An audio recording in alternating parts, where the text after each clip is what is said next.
¿Qué haces, Jairo? ¿Cómo estás? ¿Cómo andas? Bienvenido, Jairo Strachia, en el día de hoy porque sin auspicio. ¿Todo bien? Sí, todo perfecto. Cualquier auspiciante que quiera venir y pronunciar el apellido como quiera, incluso cambiarlo. Sí, Jairo Hitler. Claro, Sí, y mientras que hayan puesto un aviso, tal vez habría que revisar algún límite. ¿Qué haces, Jairito? ¿Todo bien? ¿Cómo andas? Bien, muy bien, la verdad. Llegando al 31 de diciembre, uno dice, ¿sin nada para contar? No, porque esto es Argentina. Y además porque a veces las fechas dan casualidad de que se muere un personaje de la discusión pública muy importante o del mundo del periodismo, que encima es la actividad a la que me dedico. ¿Puede ser que te salvó un poco? ¿Qué ibas a hacer hoy si no? Sí. Si Balance no esto? del año. Las mejores noticias del año. Claro, obvio. El tema es que esa la borro y ya no me sirve más. La cuestión es que después de estar mal de salud durante mucho tiempo, Sí. internado y después de haber sido asesinado en redes sociales muchas veces, Sí. Finalmente ayer falleció Jorge Lanata. Claro, él, si querés, último gran periodista, en términos de cómo se entiende a los periodistas del siglo XX más importantes, se decía que fundó un diario que impactó en la manera de comunicar o de discutir una época. Sí. Y esos componentes los ha tenido muchísimo Jorge Lanata, que en los... Y que generó una escuela, aparte. Claro, y ahí también quería ir. En los 80 armó Página 12, hasta principios de los 90 con él en la conducción. Después armó revistas como 21 y armó programas de televisión como Día D o Detrás de las Noticias, que dejaron como mucho impacto en la manera de comunicar, y mucha gente que laburó con él, que hoy es la que está presente en casi todos los medios de comunicación porque se formaron con él. La verdad que uno recorre desde María hasta Ernesto, Reinaldo, Esloto, que falleció, no sé, tenés muchos que están dando vuelta por todos lados, que vienen de la formación de Página 12 de los 80 y Revista 21 a principios de los 90. Maxi Montenegro, Leila Guerrero, y podés seguir haciendo la lista de todos que tienen un punto en común, que es haber, como hoy lo dijeron varios allá en Radio Con Vos que salieron al aire, y haber tenido un momento donde Lanata los iluminó, los convocó, le dijo hacete cargo de esto, y ellos fueron atajando y a partir de ahí crecieron. Ese fue el origen. A mí la verdad que me pegó, no porque tuviera una relación personal, ni porque no supiera que se iba a morir, porque uno hablaba con gente que estaba jodido. Pero Pero vos también creciste a la luz de ese tipo de periodismo. Yo hoy le decía, por ahí la gente no sabe, pero yo en los 80 no llegué a ver el nacimiento de Página 12. Cuando decidí que no iba a ser jugador de fútbol, porque lo decidí yo, no es que el fútbol No, es me una dijo, decisión tuya, por supuesto. no vas a jugar. A diferencia de mi caso, que el fútbol me abandonó. Obvio. Me metí a full en el periodismo, y eso era fines de los 90. Y fines de los 90 era el nacimiento de Revista 21, que iba cambiando todos los años. Otra rareza era 21, 22, 23. Nunca se entendió la lógica, porque 21 se suponía que era por el siglo, pero Bueno. al año siguiente pasó a ser 22, que ya no se entendía por qué, y después Mirá. 23, y después se quedó en 23 durante un montón de tiempo, no sé por qué. Creo que hay algo que va a ir explicando muchas de las facetas de Lanata, que es que su principal aporte a la comunicación periodística era hacer entretenido, llamar la atención, exagerar para que le den bola a hechos que quería contar. Desde la mejor investigación hasta la más burda, el fuerte era, te va a llamar la atención. De hecho, él era una especie de persona que estaba vestida de un color llamativo, hizo teatro de revistas, hasta lo que sea, era su, si querés, leitmotiv en todos sus medios, era no va a pasar inadvertido, te va a llamar la atención y lo vas a mirar. Sus programas históricos, como aquella vez que estuvo en silencio todo un programa. Todo, la tapa Fumando. la tapa que iba a dar vuelta a todas las letras porque algo estaba dando vuelta, la tapa que iba a estar en ruso porque les habían dicho que eran el Pravda 12. Iba a tratar de lo que recibía también duplicarlo y ir más a fondo de lo que cualquiera podía esperar, y era un poco su método. Más allá de, repito, haber forjado un momento del periodismo que dejó la escuela que rinde hasta hoy, y hasta, si vos querés, a mí cuando me escribe Ernesto Tenemon, que estaba en Página 12 y estaba en Detrás de las Noticias Día D, programa que yo hacía cola para ir a ver Mirá. en los estudios de América, en los 99, 2000, 2001, yo estudiaba periodismo y hacía cola para meterme en la tribunita de Día D, que no me acuerdo si era Día D o Detrás de las Noticias, donde estaba Lanata, Esloto, Viazda, Berbisky, 7K y Ernesto. Y entonces cuando Ernesto a mí me escribe para sumarme a Radio Con Vos, me dice, hola, soy Ernesto Tenemos, mi cabeza me dijo, me está escribiendo alguien de Lanata, ¿entendés? Claro. Y a ese mundo. Yo me voy a vivir solo, para que vos te des una idea, en el 2006, y mi casa tenía una cama, una mesa, un puff, una compu y cajas. Y en las cajas yo había recolectado revistas del mundo La Nata de los 80, pre-Página 12, El Porteño, El Periodista, no estrictamente de La Nata, pero sí de ese mundo cultural, humor. Entonces yo vivía solo y vivía como en un mundo medio... nostálgico de una época que no viviste. Claro, entonces yo estaba viendo, che, ¿habrá golpe de Estado? Fíjate cómo lo están amenazando a Alfonsín. Y era 2005, 2006. Porque yo estaba leyendo las notas del Periodista y notas de La Nata y de toda la gente que después se iría con él del Porteño a Página 12. Entonces yo tengo como muy impregnado, sin haber sido de ese mundo, ese mundo. ¿Tenés un poco ese elemento de nostalgia que es muy porteño de ¿te habría gustado ser periodista en esa época o no? Sí, a mí me pasa muy en general con el mundo del periodismo porque lo incluye al mundo La Nata. Digo, porque ser periodista en la época de la dictadura es una mierda, pero ser periodista en la época de La Nata... Sí, incluso en la época de La Nata, que te cuenten, primer La Nata, digo. que te cuenten la redacción de Página 12... O incluso más allá, que te hayas criado viendo las películas del Watergate y de entonces esas redacciones donde hay periodistas que fuman y toman whisky y tienen que entregar una primicia que va a voltear al gobierno porque es muy potente. Era muy contrastante. Todas las reuniones de etapa terminan con abogados. Claro, sí. Era muy impactante cuando vos después vas a una redacción en mi época y era, che, están reemplazando todo por pasante que gana la mitad. Hay que pedir un taxi para ir a Loma de Zamora. No, mucho gasto. Yo acompañaba a mi viejo a las redacciones cuando era chico y en general era porque estaban tomadas, porque los habían echado todos. Así que tampoco el romanticemos mucho ese pasado. Por eso, pero lo que quiero decir es que había una especie de contraste. No sé si existe esa nostalgia de haber querido estar, pero sí te genera una cierta ilusión. No, yo lo pienso desde el lugar de, no sé, a mí me habría gustado, por ejemplo, ser adolescente en la época del paracultural. Bueno, claro. Y ver esa movida y ver esa contracultura siendo yo una persona que podía tener edad para formar parte. Digo, hay algo de eso. Me habría gustado estar en los primeros shows de Los Redondos, no sé, ponele. Bueno, claro. Digo, hay algo de, no sé, ¿te habría gustado trabajar en aquel primer Página 12, por ejemplo? Sí, pero yo creo que vos ves lo que son hoy, los que están ahí, lo que te cuentan Ernesto, María, de esas redacciones picantes, donde aparte, si querés para ir recorriendo, y después si meternos en los temas más polémicos de también la vida de un tipo muy polémico, que el que agarre para hacer la biografía va a ser un libro a la altura de... Ya debe estar escrita. La No va a sacar sé. pasado mañana a alguien. Bueno, Esos pero- libros, los libros de coyuntura salen. Está bien, pero si vos querés hacer tipo, a mí me marcó mucho Tábano de Álvaro Abos o el Timerman de, creo que es Gabriela Esquivada, Sí. no son libros que salen de un día para el No, otro. ni en pedo, claro, no. Contás toda una época. Entonces, el que quiera agarrar y a escribir en La Nata, porque contás la vuelta de la democracia hasta acá, Sí, claro. no, si lo entrega mañana es un chanta o es inteligencia artificial. Para mí, no, o ya está ahí. Hay veces que. O ya lo venía pensá que laburando. esto se venía cocinando. O sea, no es que Bueno. a nadie lo sorprendió la muerte de la nata. No, obviamente. Venía muy mal. ¿Quién mandó ayer un mensajito? ¿Quién no mandó ayer un mensajito a los equipos de producción? Che, ¿está listo el doc con los materiales de La Nata? Y sí. Dicho eso, como yo no viví directamente el consumo del Página 12 8794, que era el Página 12 de La Nata, traje algunas cositas de archivo de YouTube de él en medios y las que yo sí viví consumiendo revista 21, 22, 23. Ujú. Que encima es mi primera revista donde yo colé una notita. Porque cuando yo estaba arrancando, llamo por teléfono al fijo de una redacción, ¿viste? De revista 20 y algo, no me acuerdo qué era. Sí. Y me atiende un periodista que estaba ahí, que era Jorge Sicutín. Y le digo, mirá, tengo una historia sobre, creo que era una masacre que había habido en Floresta, donde habían matado a 3 chicos que habían estado viendo la represión del 2001 y un cana retirado les tira tiros encima con balas ilegales. Todo un desastre. Y me dice, bueno, mandala. La mando y sale. Entonces yo, flasheado. A la semana siguiente mando otra nota sobre un recital de Divididos que terminó con un electrocutado Sí, en me acuerdo. Buenos Aires vivo era. Entonces yo estaba con Dos, creo. dos. Yo estaba con los familiares que querían demandar a Edesur, me parece, Sí. con un monto tan grande que justificara lo que ellos consideraban que la empresa se había ahorrado por no tomar las medidas de seguridad y se llamaba la figura jurídica, se llamaba daño punitivo. Y no sé, había toda una bola, la llamo a los de 23 y me dicen, publicala. Entonces terminé teniendo mi momento de mimo, yendo a llevar la factura encima de una ferretería, porque yo no tenía factura. Obvio. Una ferretería me prestó una factura, etc.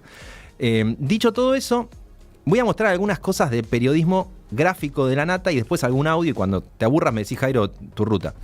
No, lo que podemos hacer es lo que hacemos a veces con tu columna, que es como la sacamos del aire, tiramos la tanda, pero Yo vos sigo bailando. Pero en tu auricular no la tiramos. Claro. Y listo. O sea. Mirá, para mí en La Nata... No, igual para mí, Dale. porque tuvimos esta discusión, antes de meternos, tuvimos esta discusión fuera del aire, Dale. y para mí es interesante, que es como, yo le decía a Jairo, como no dediquemos toda la columna, está bien, sí, obviamente hablemos del tema, pero no dediquemos toda la columna porque Casi no te sé, peleo. no sé cuánto, o sea, de la gente que está escuchando, no sé cuánto le afecta en su vida digo, que haya muerto o no la Nata.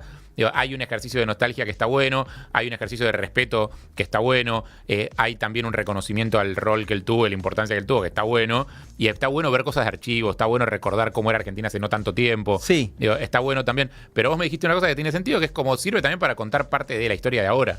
Mirá, vas a ver que cuando estemos contando algunas cositas de la historia de la Nata, vas a entender que también estás contando la reacción del periodismo con el actual gobierno, que, solo para traer algo de mucha actualidad, en la figura de Javier Milei no tuvo hasta ahora ningún tipo de mención en su cuenta de Twitter de qué pasó con la Nata, a quien, acordate, cuando estaba terminando, antes de tener sus últimos achaques de salud, Milei lo llama ensobrado y la Nata analiza demandarlo.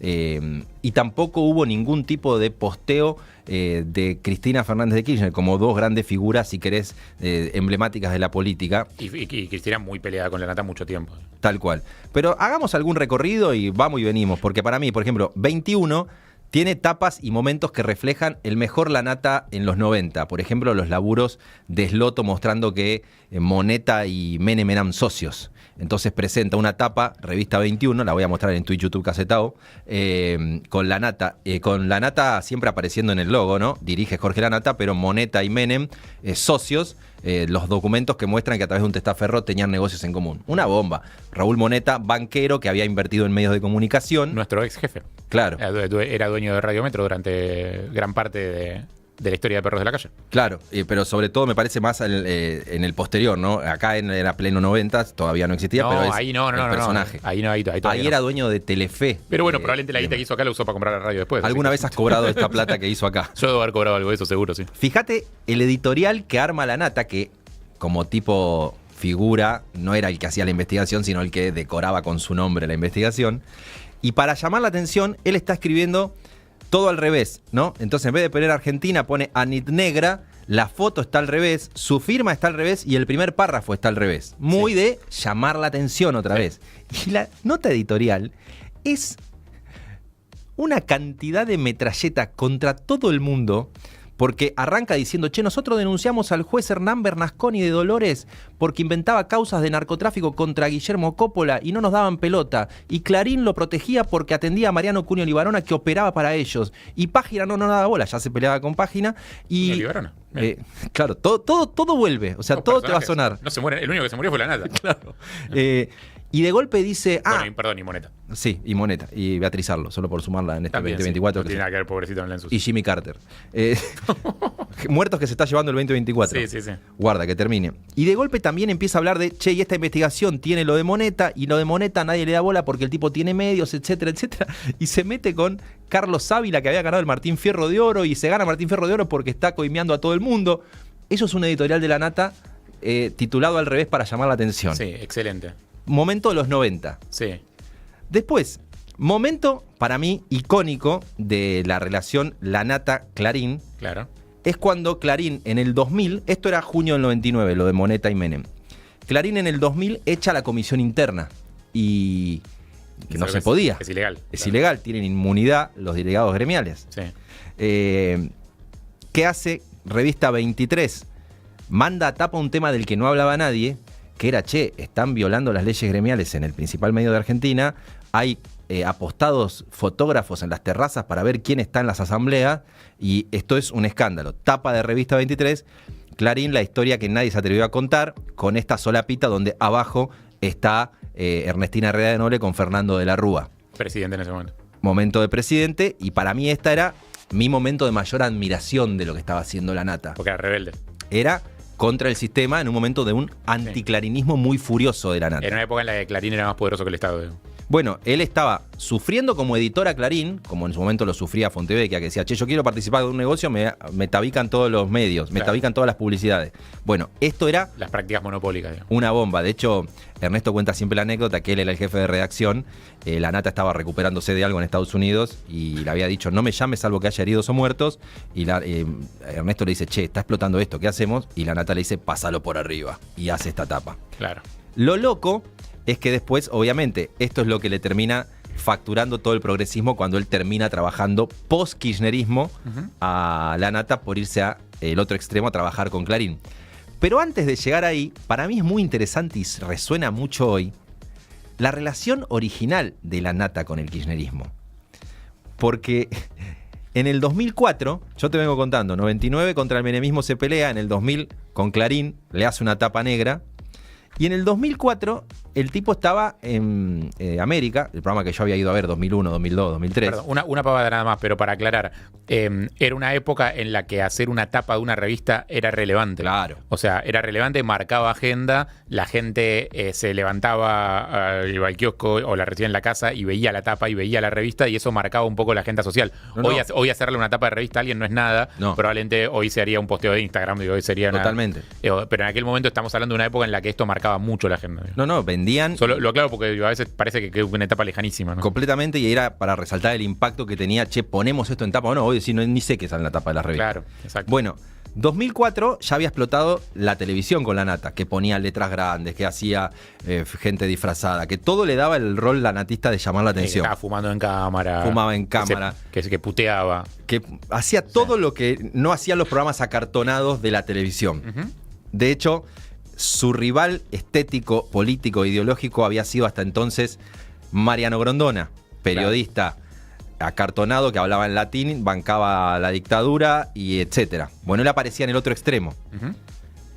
¿Qué empieza a decir la Nata? Y esta parte para mí es espectacular porque lo define a él y habla de la actualidad.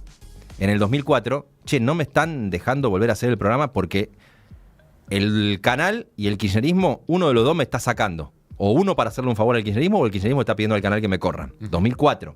Era momento como... América.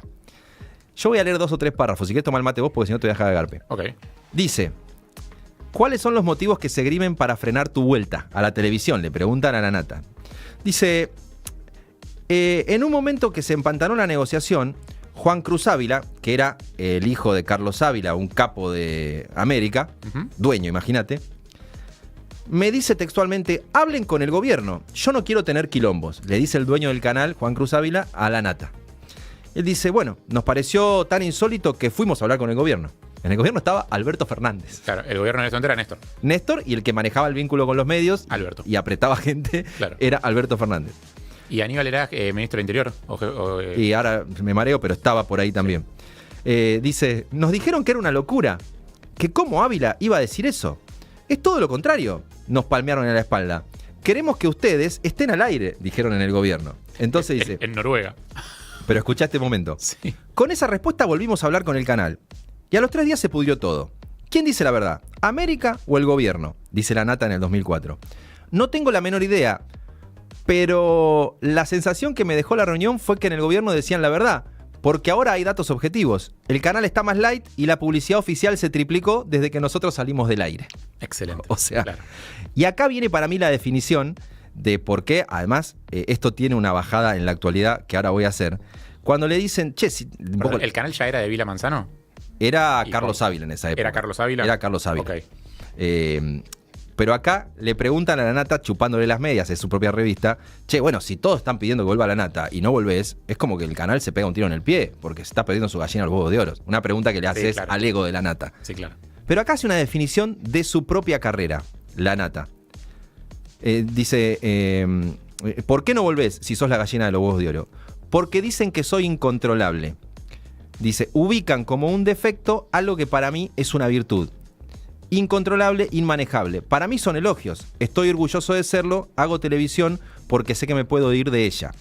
Esto, que después habla todo bien de él, etcétera, y demás, es la previa de que él después aterriza en Canal 26 y está en el ostracismo, etcétera, etcétera, etcétera.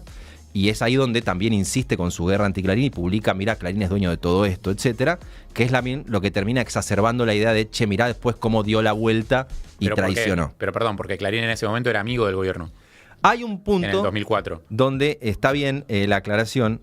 La Nata empieza primero a quedar al margen del momento donde, como ves acá, el kirchnerismo le pide a América o América le hace al kirchnerismo el favor de correrlo. En ese momento que había negocios, vínculos, Néstor le aprobaba la fusión de Clarín y de Cablevisión y Multicanal. Me estoy yendo a otra época. Una época de buena relación entre el kirchnerismo y Clarín. La Nata queda en el ostracismo en Canal 26, pero de golpe... Pre-ley de medios, digamos. Aparece la ley de medios, aparece la crisis con el campo, aparece la grieta, Y de golpe el gobierno se pelea con Clarín. Él es de los primeros en mencionar la grieta con ese nombre, ¿no? Él es el que le pone el nombre, por lo menos en los registros que hay, en una entrega de los Martín Fierro en 2013. Claro. Dice, hay una grieta entre nosotros. Lo loco es que vaya a ser porque el kirchnerismo lo empezó a perseguir a la nata con informes en 678. O... Informes. Sí, informes con 1000 comillas. Sí. Lo acusaban de ser pro dictadura a la nata que le había dado gratis los clasificados a la familia de los desaparecidos en página 12. O sea, estamos hablando de... Podés decir cualquier cosa Sí. porque lo querés perseguir. Sí. Pero terminan quedando de un mismo lado Clarín y la nata, enfrentados con el gobierno. Ujú. Y ahí la nata termina sumándose tiempo después al propio grupo para ir a la batalla final contra el kirchnerismo. Momento en el que la gente como yo, que viene más del palo progresista y había aprendido a admirar las tapas negras de Revista 23 contra Clarín, dice, che, pero ¿cómo se está yendo a trabajar a Clarín? Claro. Él obviamente lo defiende, dice en un momento incluso, yo siento que entre el gobierno y Clarín, el más débil es Clarín, lo cual hace que todo el kirchnerismo... Sí, esa frase dio vueltas hasta el infinito. Mira Sí. cómo estiro para que tomes un mate. Esa frase dio vueltas hasta el infinito porque justamente...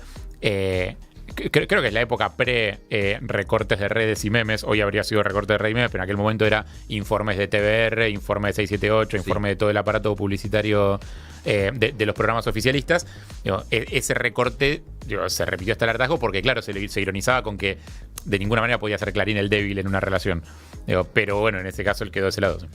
Y ahí está bueno pensar, porque para mí esa parte empieza a mostrar, si querés, el peor registro de la nata cuando alimenta la grieta. No me animo a decir que sea el peor registro de la nata en materia de investigaciones periodísticas en general, porque el corazón de lo que denunció de la guita de Lázaro Báez y el kirchnerismo Se demostró todo. terminó, si querés, al punto que lo puede demostrar una investigación periodística, siendo el corazón de lo que después terminan las condenas de Cristina. Claro, me escucha un kirchnerista y me dice, no, el medio y la justicia eran parte del mismo esquema del lawfare. Sí. Yo por lo menos no compro esa teoría.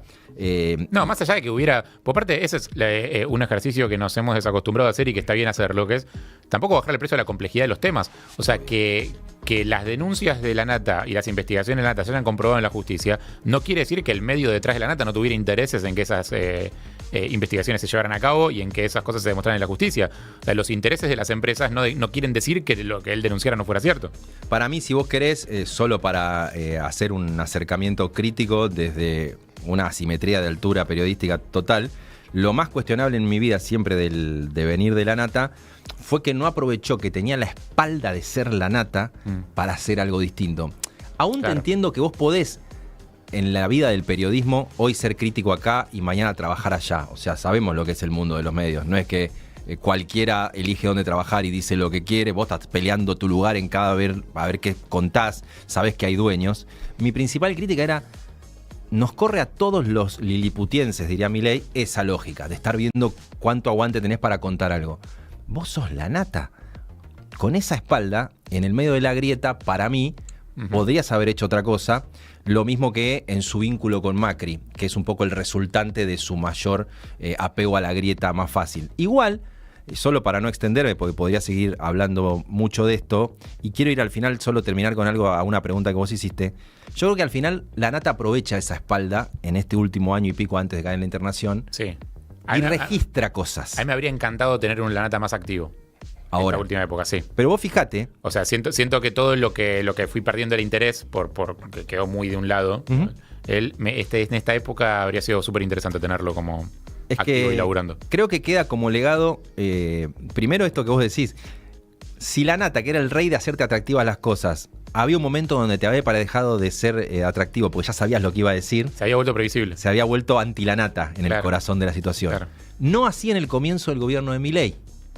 Cuando él en la campaña había dicho que no iba a votar a Milei, cuando él la critica a Patricia Bullrich por irse con Milei, cuando él analiza presentarle una demanda porque le habían dicho en sobrado y cuando dice que hay que plantarse frente a este tipo, aunque me digan que soy K, porque en una de las últimas entrevistas él dice, me dicen que soy K por estar ahora diciendo las mismas cosas que decíamos del menemismo o de Cristina. Claro. No sé si tanto de Macri, que es un punto muy débil de su trabajo periodístico, pero que sí para mí abre la ventana a que había la nata otra vez volver a ser la nata en el final de su carrera. Y como legado, no solamente queda para muchos de los chupamedias que hoy están pasando por el velorio, chupamedias del gobierno actual, Sí. están pasando por el velorio a darse un baño de periodismo, reivindicando la nata antikirchnerista, Sí.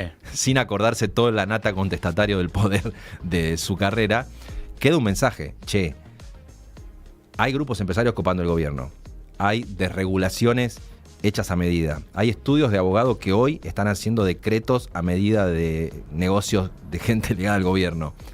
Ojo, hablar de la nata es hablar de lo que ahora faltaría hacer del periodismo. No es que simplemente es mirar con nostalgia para atrás. Es decir, che, en la nata que ponía el testaferro de Moneta que unía con Menem, es la nata que hoy estaría viendo, che, la consultora de tal funcionario, tal banco, tal empresa, tal licitación, no tiene nada que ver entre sí con el rumbo que está tomando el gobierno, y para mí, si vos querés, es el principal legado que a la gente que se formó en esa escuela le queda latente hoy en día. A la gente que se formó en la primera parte de esa escuela.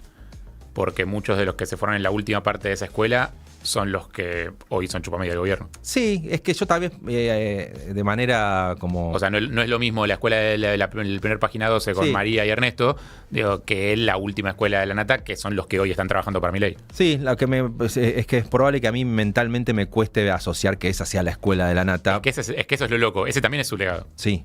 Digo, por eso es que es tan complejo todo. No, obviamente, y de hecho hay una cola de gente ahora despidiéndolo en la Casa de la Cultura, ¿no? Acá en Sí. la Ciudad de Buenos Aires. Y cualquier móvil que va a hablar con la gente en la Casa de la Cultura recoge testimonios del último La Nata. Lo vengo a agradecer porque nos salvó de ser Venezuela. Un recorte de una parte de La Nata que uno, por lo menos a mí, no es la que más me